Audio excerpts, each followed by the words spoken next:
और विधानसभा के चुनाव में फिर से राष्ट्रीय जनतांत्रिक गठबंधन का झंडा बिहार में गाड़ना है, जिसको पाने के लिए बहुत लोग जीव लपलपा रहे हैं, तो उसकी तैयारी में हम लोग को लगना चाहिए। अब ये अभिनंदन का समय नहीं है, अब ये काम करने का समय है। और नरेंद्र मोदी जी ने जब अपने केंद्रीय मंत्रिपरिषद का गठन किया, तो गठन करने के बाद सबसे पहले उन्होंने ये कहा कि अब काम करने की जरूरत है, और तीसरी बार अगर हम लोगों की सरकार यहां बनी है तो 3 गुना रफ्तार से काम करने की जरूरत है। ये आदरणीय प्रधानमंत्री नरेंद्र मोदी जी का संदेश है। तो इसलिए अब हम लोग को काम करने की जरूरत है। बिहार में आपको जो अभी लोकसभा का चुनाव हुआ, 40 में 30 सीट हम लोग जीते, और 176 विधानसभा में हम लोग आगे हैं। इस बात को ध्यान में रखिए। अभी सम्राट चौधरी जी कह रहे थे कि पिछला रिकॉर्ड तोड़ना है, 2010 का रिकॉर्ड तोड़ना है। अरे 2010 का रिकॉर्ड तोड़ने में 176 तो अभी आप जीते हुए हैं। थोड़ा सा मेहनत करिएगा तो 40-50 सीट बढ़ जाइएगा, 2010 का रिकॉर्ड टूट जाएगा। क्योंकि बिहार में आपको कोई वोट मांगने के लिए आम लोगों के बीच और बिहार की जनता के बीच जब जाइएगा, तो आपको कभी सर झुका के वोट नहीं मांगना पड़ेगा, आपको सर उठा के वोट मांगना पड़ेगा। इसलिए कि बिहार में माननीय मुख्यमंत्री श्री नीतीश कुमार जी के नेतृत्व में लगातार जो एनडीए गठबंधन की सरकार चल रही है, उसने जो काम किया है, और देश के प्रधानमंत्री आदरणीय नरेंद्र मोदी जी ने जो देश के विकास के लिए काम किया है, उसके लिए आपको सीना चौड़ा होकर और सर उठा के वोट मांगने की जरूरत है। और कोई आपको जो वोट नहीं भी देगा, जो वोट हमको नहीं भी देगा, वह भी आपकी आलोचना नहीं करेगा, इतना तो निश्चित जान लीजिए। होता है कई जगह चुनाव में होता है, कोई पार्टी के समर्थक हैं, वो वोट नहीं भी देंगे, लेकिन आपके खिलाफ बोलने का उनके पास कोई शब्द नहीं है।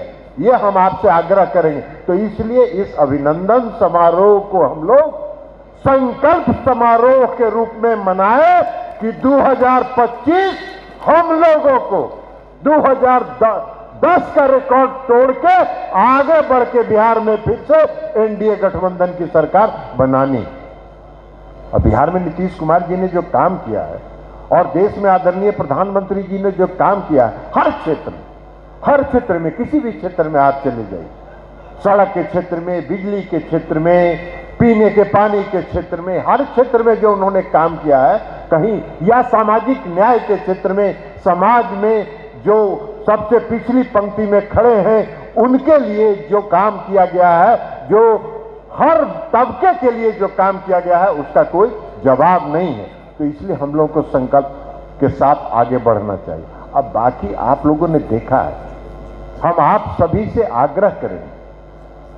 आज देखिए चुनाव में, पूरे लोकसभा के चुनाव में कांग्रेस पार्टी के जो नेता राहुल गांधी क्या प्रचार कर रहे थे। कह रहे थे कि संविधान लेके घूम रहे थे, कह रहे थे कि संविधान खतरे में।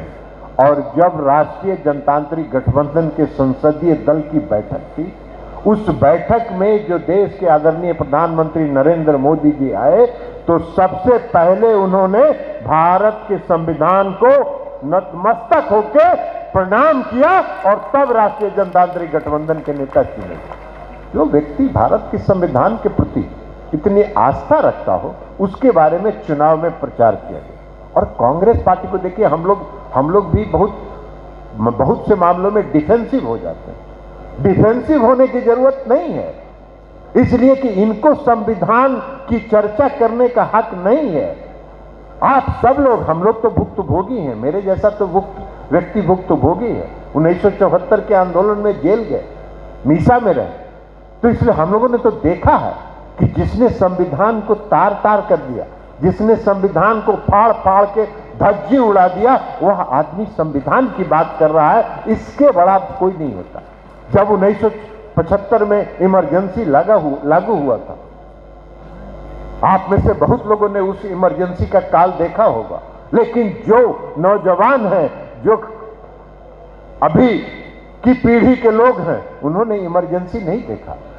इमरजेंसी जिस दिन लागू हुआ था, पूरे देश में सन्नाटा छा गया था और पूरे देश में भय का वातावरण छा गया था। प्रेस को आजादी नहीं थी, प्रेस को आजादी नहीं थी। मीसा को में जिसको पकड़ के बंद करते थे, उनमें उसको रिव्यू करने का, उसकी समीक्षा करने का जो कोर्ट को अधिकार था, उसका अधिकार छीन लिया गया। सब लोगों के मुंह पर ताला लगा दिया गया। फंडामेंटल राइट जो आम जनता का है, बोलने की ताकत, शक्ति, उसको बंद कर दिया गया। और संविधान को, जो 5 साल के लिए चुनाव होता है लोकसभा और विधानसभा का, संविधान में संशोधन करके 6 साल का उसको कार्यकाल कर दिया गया। ये तो संविधान की धज्जी उड़ाने, जो श्रीमती इंदिरा गांधी के समय में इमरजेंसी जो लगा, वो संविधान के काले अक्षरों में लिखा जाएगा। तो इसलिए आप साथियों, हम आपसे भी आग्रह करें, आप सभी लोग सोशल मीडिया से जुड़े हुए हैं, सोशल मीडिया से जुड़े हुए हैं, लगातार कांग्रेस पर हमला करिए कि कांग्रेस पार्टी को संविधान की चर्चा करने का कोई हक नहीं है, कोई हक नहीं है। जो संविधान का विरोधी पार्टी है, जिसने संविधान को ध्वस्त करने का काम किया, वो संविधान की चर्चा करने का वो हकदार नहीं है। आप लोगों को पता है 2005 के फरवरी में बिहार में विधानसभा का चुनाव हुआ, सरकारें बन रही थी, सरकार बन रही थी, और श्री लालू प्रसाद जी राष्ट्रपति भवन में सुबह 3 बजे भोर में जाके बैठ गए और उन्होंने अब कहा कि अभी कैबिनेट की मीटिंग करिए और बिहार की विधानसभा को भंग करिए, नहीं तो हम आपकी सरकार गिरा देंगे। और 5 बजे भोर में कैबिनेट की बैठक हुई। महामहिम राष्ट्रपति उस समय के जो थे अब्दुल कलाम साहब, वो मास्को में थे, फैक्स से भेज के उनकी सहमति ली गई और विधानसभा को 6 बजते बंद कर दिया गया। ये संविधान की बात करने वाले लोग हैं जिन्होंने संविधान की धज्जी उड़ाई।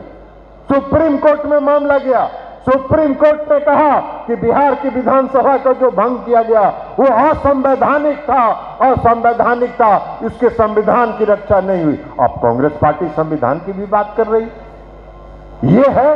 तो इसलिए हम सबको सजग रहना होगा, हम सबको लड़ना पड़ेगा और हम सबको इनका पर्दाफाश करना पड़ेगा, इनको बेनकाब करना पड़ेगा कि इनको कोई बोलने का हक नहीं है। और वो तो छोड़ दीजिए, अभी लोकतंत्र की मर्यादा जो भंग कर रहे हैं, जब विरोधी दल के नेता राहुल गांधी जी लोकसभा में राष्ट्रपति, महामहिम राष्ट्रपति के अभिभाषण पर बोल रहे थे, प्रधानमंत्री जी आके 1.5 घंटा चुप शांति के साथ राहुल गांधी का भाषण उन्होंने सुना, इसलिए कि प्रधानमंत्री का, आदरणीय प्रधानमंत्री का लोकतंत्र में विश्वास है। और उन्होंने देखा कि विरोधी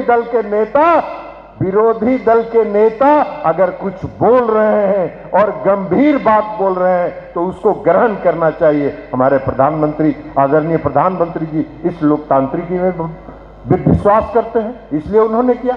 और लेकिन जब प्रधानमंत्री जी बोल रहे थे तब क्या कर रहे थे? प्रधानमंत्री विरोधी दल का भाषण सुने, विरोधी दल के नेता का भाषण सुने, लेकिन विरोधी दल प्रधानमंत्री की बात सुनने के लिए तैयार नहीं है, इसलिए कि वो अहंकार में है। 99 जीत गए। अरे लूडो खेले हैं आप लोग? लूडो खेलते हैं तो 99 पर जब सांप काटता है तो सीधे 1 पर गिरता है, इनको पता ही नहीं है कि लूडो का खेल है। प्रधानमंत्री